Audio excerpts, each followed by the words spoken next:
Well, first of all, I want to thank all my supporters, man. Y'all have really been doing good, man. I'm getting great subscribers. You know, I can get more. You know, I guess if I continue to show y'all that I'm consistent and I'm serious about this, I think y'all gonna be motivated to help me as well.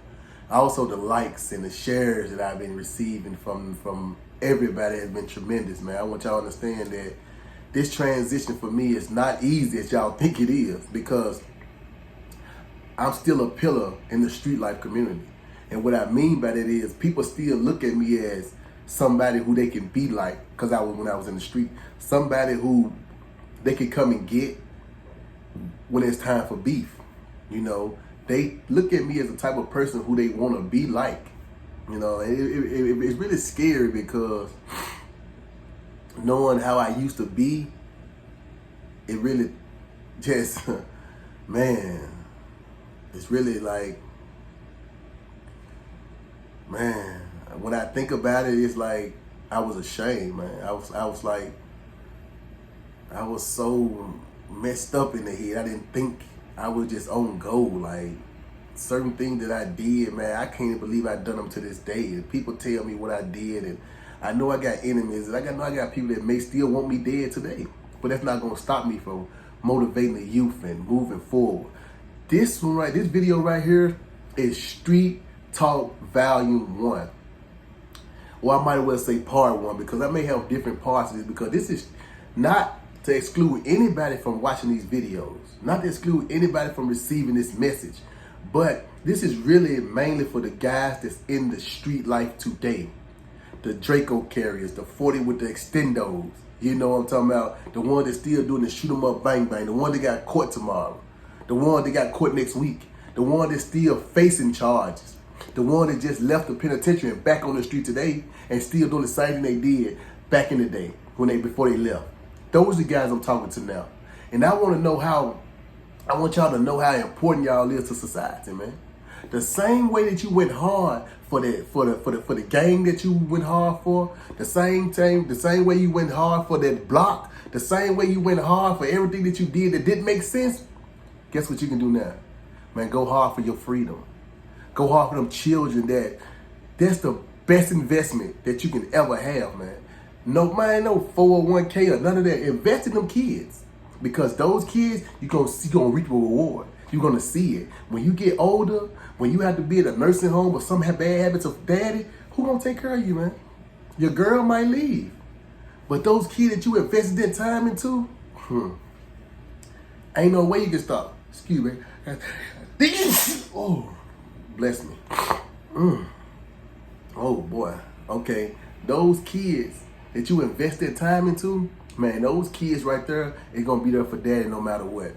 Don't you know, when I was incarcerated, man, and a lot of people may not know that I was incarcerated for so long. I was incarcerated for like 8 years, and that's just one bid, you know, federal penitentiary. And the feds is a little bit different because you get a chance to see different people points of views from all over the world, from Jamaica, you get people from Africa, you get people from Virginia, you get people from Texas, you get people from all over the world and all of the United States and their point of views, and you can soak that in. You can actually learn from their mistakes, or you can also be a fool and think that you know everything and try to use what they did to put them in jail and try to clean it up and try to come out here and do it again better. You know, that so-called better. Yeah, that what got me trapped off in the penitentiary. And that what got me going back and forth to jail on 4 or 5 occasions on felony assaults, robberies, and things of that nature. Yeah, you can check my background, man. It's all with Freedom of Information Act. This is not a fluke. This is not nobody just woke up one day and said, man, I want to jump off the porch. No, sir. I had kidnappings and robberies when I was 14 years old. I'm in and out of jail. Now, I got sense. I've been to college. These are things that I've done, but I also been to the school of hard knocks. I've been to the penitentiaries. I've been deep down in those streets. I've been in them trenches. You know what I'm saying? When people out there carrying Dracos, we were actually using Dracos. You know what I'm saying? You can post up with your picture with your Dracos. You got a lot of people that never even shot guns before. You know what I'm saying? But they post up with them like it's cool. But you don't understand, when you shoot that gun, something come behind that gun that you shoot. Because now, not only will you kill somebody, You can accidentally hurt somebody else, and also you can injure somebody. And also, once you shoot that gun, somebody gonna shoot back at you. So don't think that just because you holding a gun, you the only person that's gonna be doing the shooting.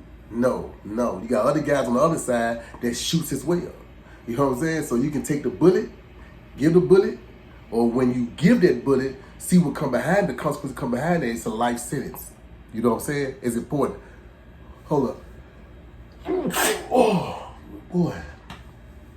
Excuse me, man. Excuse me. Also bless me. It's like, and that's another important thing. And also, I got bad allergies, so you can also bank on that. It's not nothing serious. I pray to God that it's not. But, and when gentlemen get so deep involved in that street life, you know what I'm saying, and call themselves a so-called street gangster, look in the mirror and ask yourself, what are you getting from that? What are you actually getting from being a street gangster? What are you getting? I'm gonna tell you what I got. Like I told you in the introduction of a man on a mission. Bullet wounds, penitentiary, a loss of friends, a loss of good timing, having kids at a later age when I could have learned earlier, being able to start all over in my 30s. Man, all this come from wanting to be a street dude. But I thank God that he kept me around because he had a whole different mission for me. And you know what's another thing that keeps me focused is seeing people, mothers who have lost sons, grandmas who have lost grandchildren, aunties who have lost nieces and nephews because of gun violence. Now, for all you guys out there screaming at you gang or whatever the case may be, not saying that what you doing is wrong, man, do you. I'm not going to be judgmental on that fact, but the person that's actually doing that and screaming that, do one thing for me, man. If you don't do nothing out of none of these videos, do this one thing for me. Go talk to some of those parents that lost their children. Have one conversation with them, just one. Ask them, how do they feel? How do they feel at night knowing that their child is gone? It hurts. Mothers lose their sons every day for senseless. They're not going to no military and losing their life against Afghanistan and Iran and Iraq. They're not doing that. They're losing their life right here in the city of Memphis or any other place where it's urban environments, and they're dying at a rapid pace. These are good people that's dying, man. They just don't know how to think sometimes. Now, while you gentlemen that's out here, that's in the earshot or the eye shot of what I'm saying, you have a chance to change that. You have a chance to sit here and see what's most important to you in your life. And in your life is so serious to somebody other than you that you don't even know it. For you gentlemen that have kids, I apologize for saying kids because them baby goats.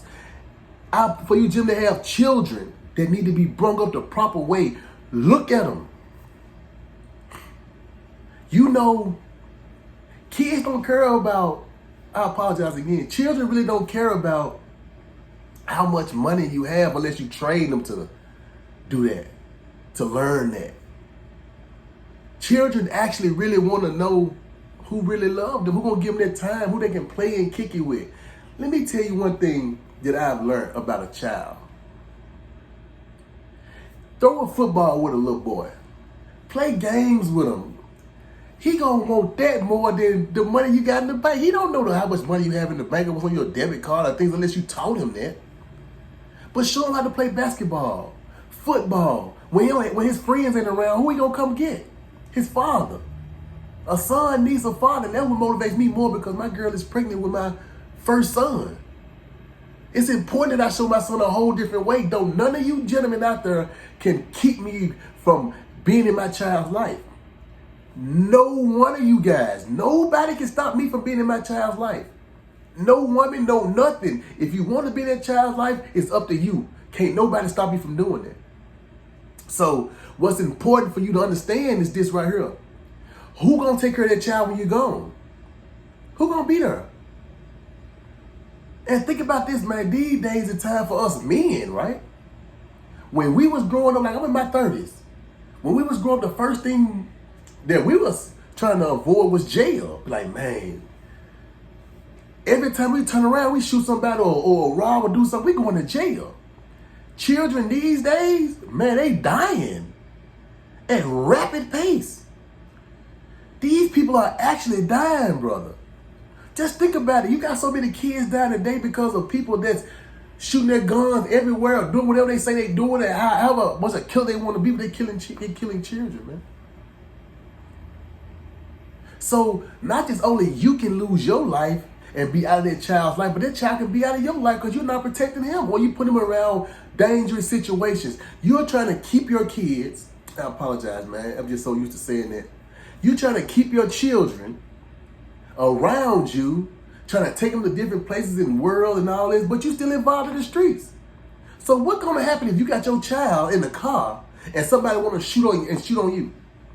They're going to kill that child as well. Just understand what you're doing. Think about what you're doing, gentlemen. All you got to do is sit back, don't drink, don't smoke for 1 hour.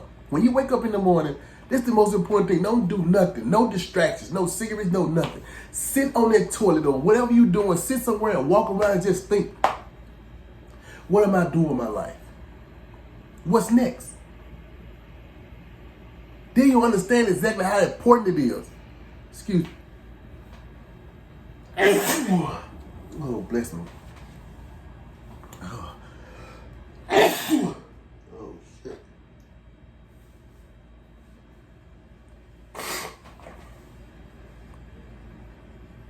Oh, man.